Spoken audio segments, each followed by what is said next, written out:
నిన్న పేర్నేని నాని వల్లభనేని వంశీతో మలాఖత్తులో కలిసి బయటకు వచ్చిన తర్వాత ప్రెస్ మీట్ ముందు ఒక ఉగ్రరూపం దాల్చాడు. ఉగ్రరూపం దాల్చాడంటే కూడా ఒక 20 మినిట్స్ ఏమో కామెడీ చేశాడంటే బాగుంటుంది. ఏమంటాడు, 6 నెలల నుంచి నన్ను అరెస్ట్ చేస్తామని చెప్పి అంటున్నాను. నేను తిరుగుతూనే ఉన్నా రోడ్ల మీద. అరెస్ట్ చేస్తే ఏమైతే నా ఎంట్రుక కూడా వేయకలేరు అని చెప్పి మాట్లాడుతున్నాడు. వాస్తవమే. ఎందుకంటే పక్కన పంకజం శ్రీ గారు అంటే పక్కన ఆంటీ ఉందని చెప్పి మనోడు రెచ్చిపోతున్నాడు. ఎంత రెచ్చిపోయినా వాడిదేమైంది, రేషన్ బియ్యం ఏమో దొంగతనంగా అమ్మి డబ్బులు సంపాదించుకుని పేర్నేని నాని. ఇప్పుడు ఏదన్నా దాన్ని తీగలాగితే అరెస్ట్ అయితే పేర్నేని నాని భార్య, అలాగే ఆ గూడానికి మేనేజరు అంటే మన జయసుధ గారు జైల్లోకి వెళ్తారు. అంటే మనోడు ధైర్యం చూసారా ఎట్లా ఉందో. మొదట మన నాని అన్నకి 2 పెళ్ళిళ్ళు. మొదటి వివాహం గురించి అందరికీ తెలిసిందే. ఈ రెండో వివాహాన్ని ఎట్లాగట్లా వదిలించుకోవాలంటే పోతే పోయిందిలే మనకేమైందిలే అని చెప్పేసి మనోడు తొల్లగొట్టి సవాల్ చేస్తున్నాడు ప్రభుత్వానికి. దమ్ముంటే అరెస్ట్ చేయండి, మీరు నిజాయితీ నిరూపించుకోవాలంటే అరెస్ట్ చేయండి అంటారు. మరి ఎందుకు వీడు ఆ రేంజ్లో అరెస్ట్ చేయండి అని సవాల్ చేస్తున్నాడు, నాకు అర్థం కావట్లేదు. అంటే కొంపదీసి ఈ సెటప్ను కూడా వదిలించుకోవాలని చూస్తున్నాడేమో, నాకు అర్థం కావట్లేదు. మొత్తం మీద మనోడు మంచి బ్రహ్మాండమైన స్కెచ్ చేశాడు.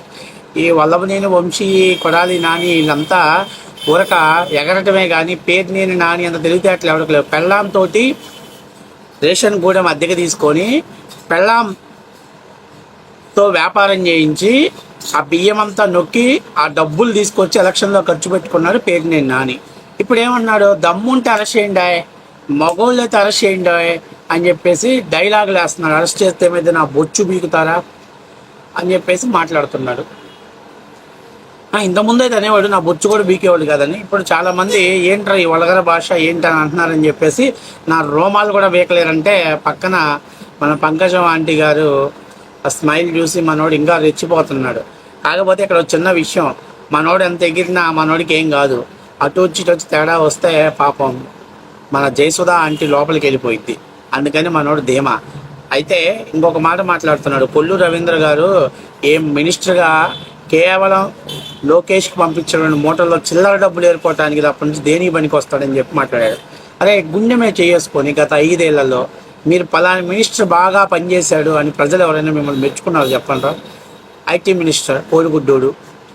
రవాణా ట్రాన్స్పోర్ట్ అంటే నేను నీ గురించి మాట్లాడమంటే బియ్యం మాఫియా, బియ్యాన్ని ట్రాన్స్పోర్ట్ చేశావు. ఇక పౌర సరఫరాలు అంటే వాడు బూత్ సరఫరాలు చేశాడు.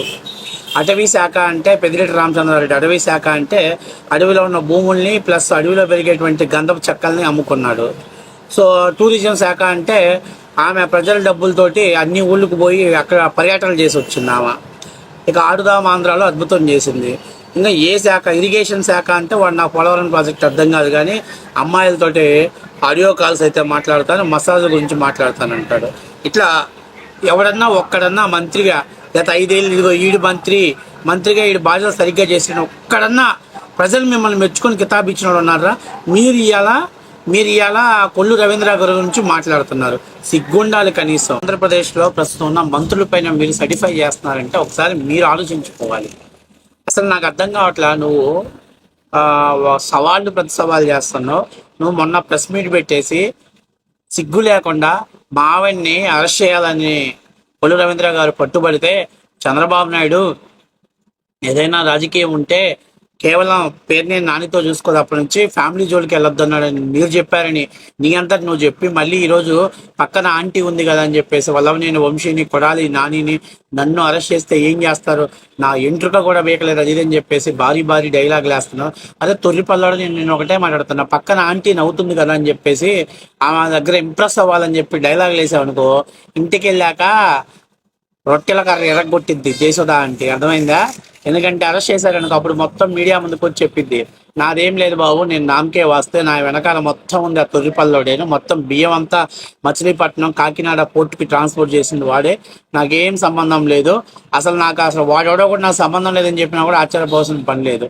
కాబట్టి ఈ ఉత్తర కుమార్ను ప్రగల్భాలు మానుకొని ఏదో పక్కన మీడియా ఉంది కదా, సాక్షి ఛానల్లో ఉంది కదా, తమ్మునైల్స్ వేస్తున్నారు కదా, మన ఇష్టాసారంగా వేస్తే తర్వాత పరిణామాలు చాలా తీవ్రంగా ఉంటాయి. మీద తిరుగుతున్నా, నన్ను ఎవడు అరెస్ట్ చేయలేదంటున్నా, నీకు ఆరోపణలు వచ్చినప్పుడు నీ కుటుంబం మొత్తం 15 రోజులు అజ్ఞాతంలోకి వెళ్ళింది. సెల్ ఫోన్ స్విచ్ ఆఫ్ చేసి పడేస్తావు. ఎవరిని పిచ్చోళ్ళు చేయాలని చెప్పేసి ఈ రోజు పెద్ద మీడియా ముందుకు వచ్చి సొల్లు చెప్తాను. అయితే కూటమి ప్రభుత్వం వైఫల్యం కూడా ఉంది. ఈ ఎదవ బయటకు వచ్చి తొడగొట్టే వరకు ఇంత తప్పు చేసి రెడ్ హ్యాండెడ్ గా ఇన్ని క్వింటాల దాదాపుగా 7,000 బస్తాల బియ్యం మిస్ అయిపోయిందని తెలిసినా కూడా మేనమేషాలు లెక్క పెట్టడం వల్ల ఈ పోరంబోకుడు బయటకు వచ్చి తొడగొడుతున్నాడు. వీడు నువ్వు గతంలో 2.5 ఏళ్ళు మినిస్టర్గా చేస్తే నీ పనితనం రాష్ట్ర ప్రజలందరికీ తెలిసింది. అది ట్రాన్స్పోర్ట్ మినిస్టర్ అంటే వాడు గూడెం నుంచి బియ్యాన్ని ట్రాన్స్పోర్ట్ చేసుకోవడానికి మినిస్టర్ అయ్యాడని చెప్పేసి. ఇప్పుడు కొడాలి నాని, వల్లభనేని వంశీ, పేరుని నాని ఇవన్నీ ఏంటంటే ఒకరికొకరు తోడు దొంగలు, జాయింట్ కలెక్షన్స్ అన్నమాట. సో ఇప్పుడు అచ్చం వల్లభనేని వంశీ ఒక్కడే లోపలికి వెళ్తే, కొడాలి నాని వెళ్తే ఎట్ట వాడితో పాటు నన్ను కూడా కలుపుకొని ముగ్గురం పోయి ఒకే బారిక్లో ఉంటే బాగుంటుందని డిసైడ్ చేసుకుంటున్నారు. ఏది ఏమైనా అంకుల్ అంత రెచ్చిపోమాక, ఎందుకంటే నీ చరిత్ర ఏందో నీ బతికేందో అందరికీ తెలుసు.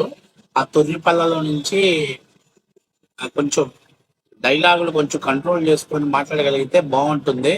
లేదు నేను ఇట్నే మాట్లాడతా, ఇదే పెద్ద స్టైలు, లేకపోతే నేను పెద్ద ఈ స్టైల్ తోటి నాకు మొత్తం సోషల్ మీడియా అంతా కూడా ఎలివేషన్స్ వేస్తారని అనే ఉద్దేశంతో అడిగితే నీదేం పోయింది, నువ్వు సేఫ్ జోన్ లోనే ఉంటావు. అటు వచ్చి పోయేది మా జయసుధ ఆంటీ లోపల పోయేది.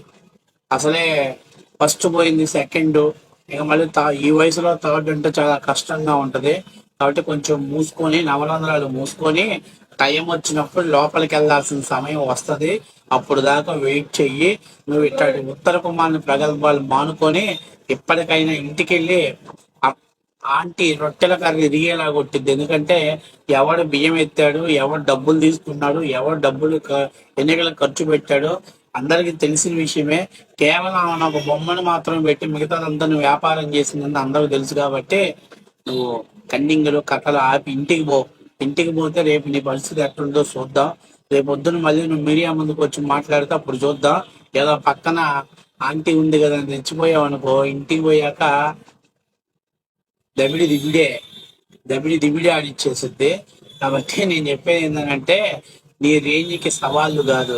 ఒక్కసారి కేసు ఫైల్ అయితే 10 రోజులు అజ్ఞాతంలోకి వెళ్ళాం. సెకండ్ టైం మళ్ళీ కేసుని పూర్తి స్థాయిలో పరిశీలన చేస్తున్నప్పటికీ కనిపించకుండా పోయి బెయిల్ కోసం తిరిగి ఏదో ఆడవాళ్ళని అడ్డం పెట్టుకొని అరెస్ట్ కాకుండా చూసుకున్నాడు. నువ్వు కూడా రాజకీయాల గురించి, సవాళ్ళ గురించి, ప్రతి సవాళ్ళ గురించి మాట్లాడుతున్నావు అంటే నిజంగా చెప్తున్నా, ఎదవలకి టైం వస్తుందంటే ఇదే కామల. ప్రతి ఎదవ తప్పు చేయటం మీడియా ముందుకు వచ్చి మా మీద రాజకీయంగా కక్ష తీర్చుకున్నాడు అని చెప్పేసి మాట్లాడుతూ ఉంటారు. మరి గతంలో చంద్రబాబుని అరెస్ట్ చేసినప్పుడు రూల్స్ రెగ్యులేషన్స్ అని విడిపోయినరా? అప్పుడు మీడియా ముందుకు వచ్చేసి చంద్రబాబు నాయుడు రెడ్ హ్యాండ్ దొరికిపోయాడు, ఆధారాలు ఉన్నాయి, కోర్టుకు ఆధారాలు కూడా సబ్మిట్ చేయలేకపోయారు. పనికి మాలిన మీరు మర్చిపోయావా ఏంటి?